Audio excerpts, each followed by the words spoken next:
Week 8 of college football might be the strangest one yet. We saw top 10 teams barely survive, playoff contenders absolutely fall apart, and more referee controversy than I can even keep track of. From Louisville dethroning Miami, to Texas barely holding on against Kentucky in overtime, and BYU continuing their undefeated run, this week had a little bit of everything. But before we get into it, please like, comment, and make sure that you are subscribed. I put a lot of effort into these videos, so I would really appreciate it. But anyways, let's break down some games, starting with Georgia versus Ole Miss. And Georgia did it again. They found a way to win against all odds. And if you watch my preview for this game, I told you that Ole Miss would score, especially early on. I mean, everybody and their mom has been able to score on Georgia early on, and Ole Miss has had an incredible offense all season long, so I was not surprised when Ole Miss came out swinging. But the question was never if they could move the ball. It was when Georgia's defense would finally tighten up and stop the bleeding and make the stops and adjustments they needed to, and what the score would look like by that point in the game. And it turns out it took 3 quarters for that to happen. If you would have told me that going into this game, I would have thought that Georgia got blown out because Ole Miss was able to score a touchdown on literally every single drive until the fourth quarter. Every single one of them. But once Georgia finally did figure it out in the fourth quarter, they made 3 consecutive stops. It completely flipped the game on its head. Luckily, the offense, they kept things alive while the defense struggled. This was one of those games where you really knew that whoever got that first stop was going to win the game, and Georgia was the one that got it. Neither team punted until that fourth quarter, and by the end, Ole Miss had punted twice, while Georgia closed the door, finishing the game with points on every single drive that we held the ball. Ole Miss even built up a 2-score lead at one point, and it really felt like Georgia might not crawl out of this one. But like clockwork, they fought back, they took control, and they never let go. And look, this team might give me a heart attack every single week, but I will take a win like this all day long. Now, I have to give some credit where credit's due because Mike Bobo called an incredible game in this one. I have criticized him plenty throughout the years, but he just flat out nailed this one. He knew Ole Miss was vulnerable on the ground, and we attacked that weakness while still being balanced through the air. I really liked how he moved the ball down the field and took some risks. I thought it was a really well called and executed game. Gunnar Stockton deserves his flowers too. That kid just played his heart out, confident, decisive, composed, no interceptions. You could just see the offense settling into a rhythm behind him. He's just an incredible quarterback. But on the other side of the ball, I don't even know where to start. Glenn Schumann, man, this was bad. Our defense was just flat out embarrassing. Georgia should never look this bad on defense. For 3 quarters, we looked completely lost schematically. Yeah, we were able to stop the run. I'll give credit to the D-line there, but the secondary was just atrocious. Receivers were wide open. Literally not a single Georgia player on the screen, just out on an island, really. Like simple screen passes were turning into house calls. Our defense was Swiss cheese. And Trinidad Chambliss made us look really silly in coverage, to be honest. And the lack of pressure is still a huge issue. Even when we're rushing 4, we still can't get home. Georgia looks soft, and that's something that we don't normally say about this program. And if that does not change, postseason hopes will fade very quickly for this team. Honestly, I do think that Glenn Schumann needs to go. He needs to be fired because this is honestly it's just embarrassing. As for Ole Miss, they've got the same problem. They look like LSU in 2023 with an elite offense paired with a defense that just can't hold up. I'm not sure they can fix it either. Unlike Georgia, I do think Georgia has the personnel. It's more of a schematics and execution problem. But for Ole Miss, I feel like this is definitely a personnel issue more than a schematic one. But man, the offense is electric. And all in all, this was an instant classic. Georgia found a way to win again. It wasn't pretty, but it was gritty. And that's what championship teams do. Moving on now to Louisville versus Miami, and man, was I happy with this result. Mario Cristobal strikes again, another loss in a game Miami probably had no business losing. Now, don't get me wrong, Louisville is a good team, but coming into this one, I don't think anyone thought that Louisville was the better team. Yet from start to finish, they controlled this game, and I don't even think Miami ever led in this game. And that's despite getting a ton of help from the officials. Seriously, it felt like every single close call went Miami's way, just like it did last year. And Louisville just didn't let it matter. Every time a flag bailed out Miami, the Cardinals just answered with a turnover. Carson Beck had an absolute nightmare of a game, 5 interceptions. Only 4 ended up counting because of a bogus roughing the passer call, but still, 5 picks. And as a Georgia fan, that was pretty glorious to see. I am unapologetically rooting on his downfall. And this looked like the exact same Carson Beck we saw at Georgia when things broke down. Honestly, this might be the end of his Heisman campaign. Beck is really great when he's got a run game to lean on, but when that gets stuffed and he's forced to make plays while the defense is keying in on the pass, he's just not the same player, and that's exactly what Louisville did. They shut down the run, made Miami one-dimensional, and forced Beck to beat them, and he could not do it. But the real story here was Louisville's offense, honestly. The O-line played lights out, neutralizing that lethal Miami pass rush, getting the ball out lightning fast, and opening up running lanes all night long. And Chris Bell, what a performance, man. 9 receptions, 113 yards, 2 touchdowns. He was unstoppable. This was a very impressive win for Louisville, but if I'm being honest, I walked away from it more thinking that Miami was overrated than Louisville being some kind of new playoff caliber team. Miami still has a ton of talent, but they've got real vulnerabilities too. Luckily for them, they play in the ACC, so there aren't very many major games left on their schedule. But what's really interesting is how the ACC picture is shaping up. Both Georgia Tech and Virginia are still undefeated in conference play and have very workable schedules. If both teams win out, Miami could be left out of the conference title game altogether. Now, they'd still have a path to the playoffs if they don't lose again, but Miami has never won an ACC championship game, and honestly, it's starting to feel like they won't win another one this year. Moving on out to Tennessee versus Alabama, and Alabama is officially on their revenge tour, taking down every team that beat them last season, and on the third Saturday of October, Tennessee became their next victim. Early on, it looked like we were going in for a great game. Tennessee was matching up Bama punch for punch, but the entire momentum flipped with that pick 6 going into halftime. Who knows how different this game would have looked if Tennessee scores there instead of giving up a defensive touchdown. That one mistake completely changed everything, but that's football. Moments like that decide games, and that play helped Alabama seize control and never let go. And I did pick Alabama to win this one, mainly because I've learned my lesson. I've picked against them one too many times this season, and almost every time they've made me regret it. This team looks so much better than they did in week 1. They're more disciplined, they're more physical, and they clearly are playing with a chip on their shoulder. They don't make the same kind of mental mistakes that Tennessee made here. Not many penalties, no interceptions, just 1 fumble lost. Ty Simpson continues to impress. He looks like the best quarterback in the country. He just keeps finding ways to move the chains no matter the down distance and no matter the situation. Ryan Williams, he also got involved here, had a great night. As expected, Tennessee's defense did show some real vulnerabilities. We thought they'd get Jermon McCoy back here, but he didn't play, and it showed. The Vols did move the ball at times, but Alabama did what they do best, and they bent but did not break. When it mattered most, they made the key stops and the key takeaways to control the game. At the end of the day, Alabama just keeps rolling. All right, now moving on to Notre Dame versus USC. And Notre Dame's playoff hopes are still alive and well after checking off the last real proof of game left on their schedule. But man, this was a really odd game. For a good chunk of this game, it honestly felt like nobody wanted to win.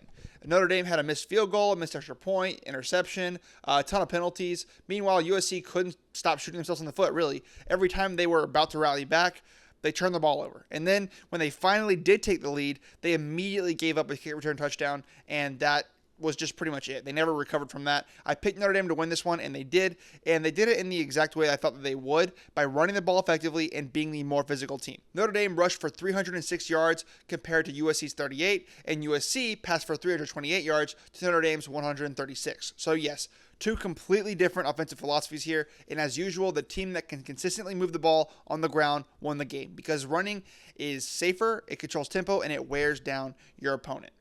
This game really erased any progress USC made last week in proving they could handle physical teams, because Notre Dame was that real test of toughness and USC failed it. So yeah, I still believe the same thing I did before this game. USC's kryptonite is a physical team, and tonight that showed once again. All right, now let's talk about USC versus Vanderbilt. I still have not learned my lesson when it comes to Vanderbilt. Earlier in the season, I picked them to beat Alabama, and after that loss, I kind of sold on them a little too much. I knew they were for real this year, but I put too much trust in Nussmeier and the guys LSU has on offense.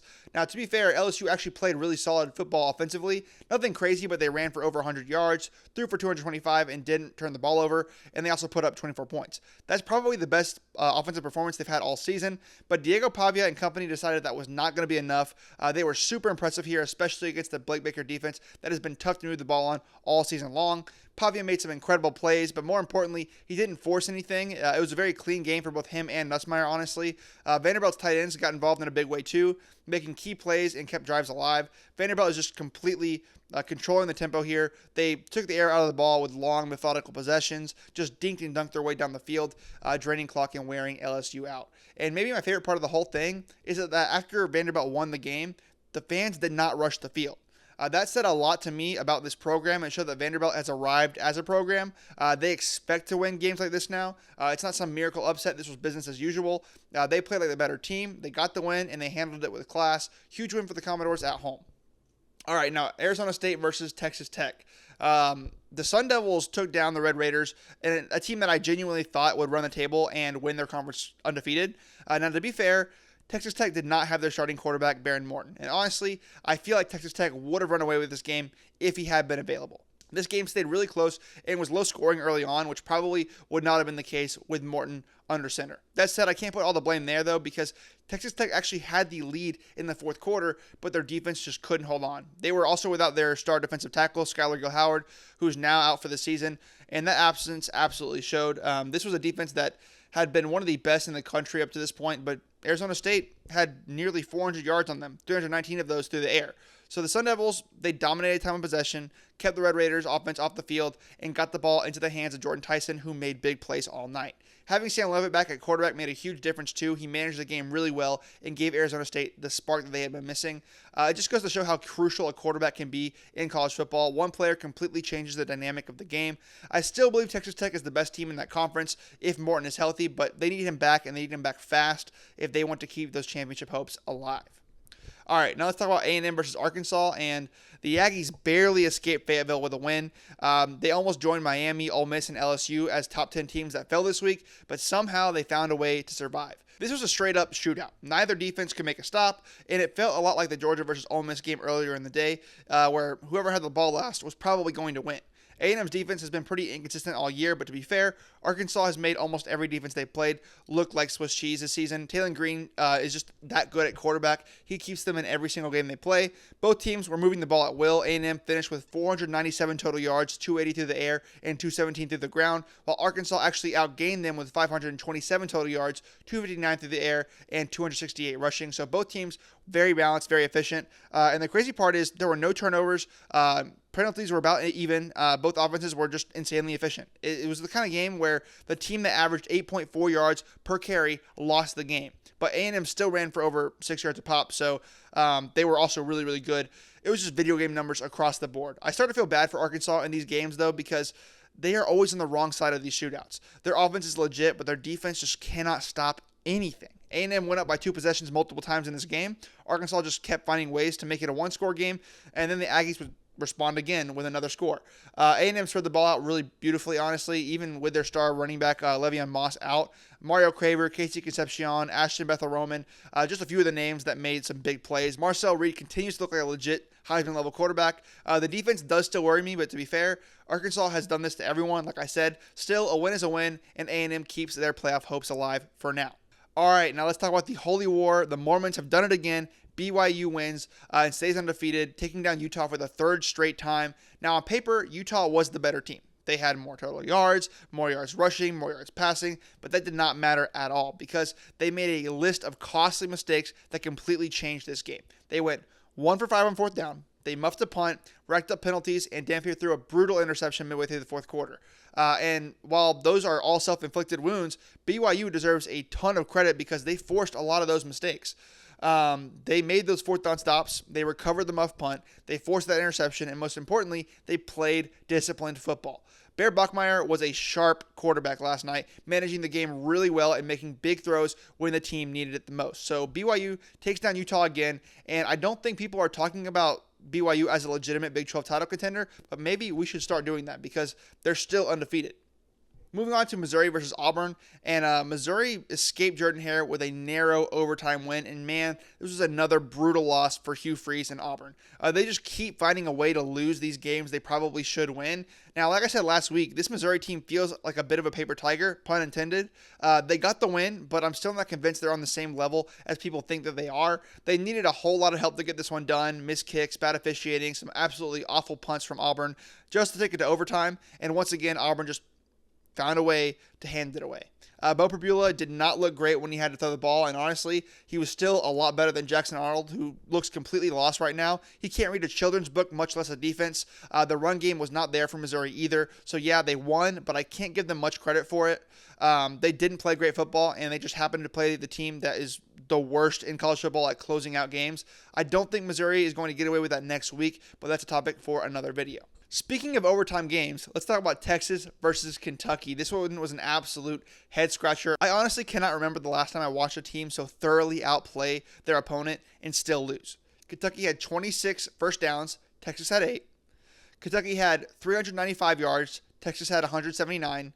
Kentucky had 258 passing yards, Texas 138. And Kentucky had 136 rushing yards, Texas had 47.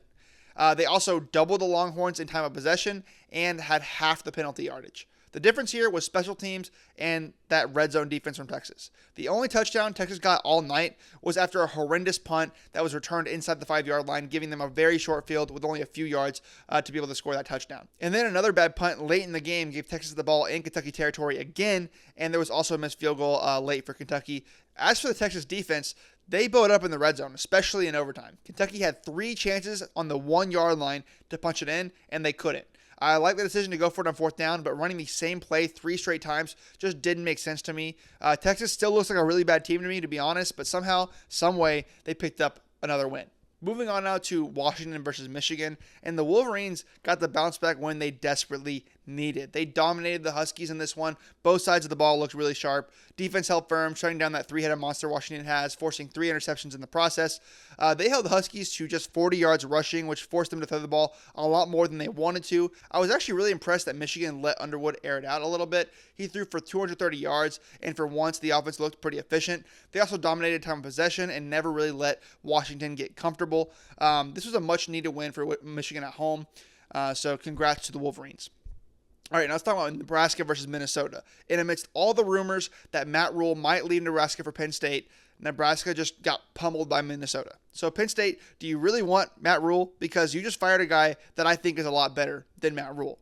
The story of this game was sacks. Nebraska's offensive line was just gross. They gave up 9 sacks. That's right, 9 sacks. It felt like Raiola was getting dropped at least once every drive. And when your O-line plays that poorly, you can't run the ball and you also can't pass the ball. Raiola made a few athletic plays to escape, but there's only so much a quarterback can do in that situation. Just a very brutal day for Nebraska all around.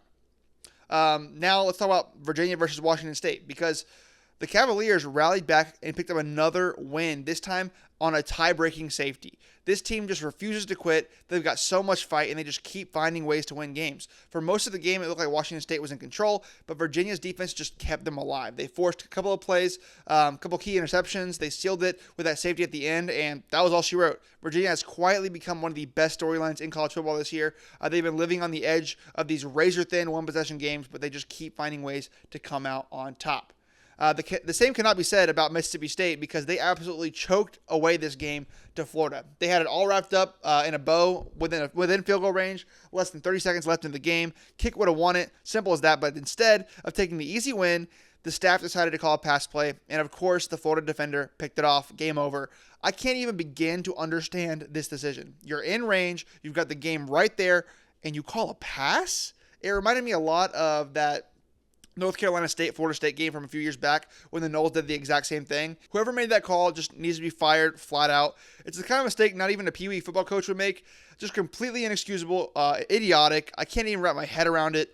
And after the team fought so hard to come back and put themselves in a position to win, that one call threw it all away. Sure, it was a bad throw, but it never should have been thrown in the first place. Honestly, that's really all I have to say about this one. Neither of these teams are making much noise nationally, but that ending was just too wild for me to not talk about. And while I'm already on a rant, let's talk about Florida State, because they somehow lost another game, this time against a terrible, terrible Stanford team. And yes, Florida State absolutely got robbed in this game. The final play was 100% a touchdown. I genuinely have no clue how the refs ruled it short when half of his body was literally across the goal line before he hit the ground. And that wasn't even the only bogus call that went against them. There were multiple. But with all that being said, Florida State should have been good enough to take it out of the refs' hands. Louisville handled their business. They didn't let the refs decide their game. Florida State needs to be able to do the exact same thing. There's no excuse for losing to Stanford or even playing a close game against them. At this point, it feels like there is no bottom to the floor for this team under Mike Norvell. I get that the buyout is massive, but honestly, it has to happen. Norvell has to go. Florida State's long-term success depends upon it. This cannot wait any longer. It might actually be worse than the Tiger era. This team has no resolve, no culture. Every time they lose one game, it just sends them spiraling, and it's embarrassing. It's shocking, and it's sad to watch, much like the next team we're going to talk about, Penn State.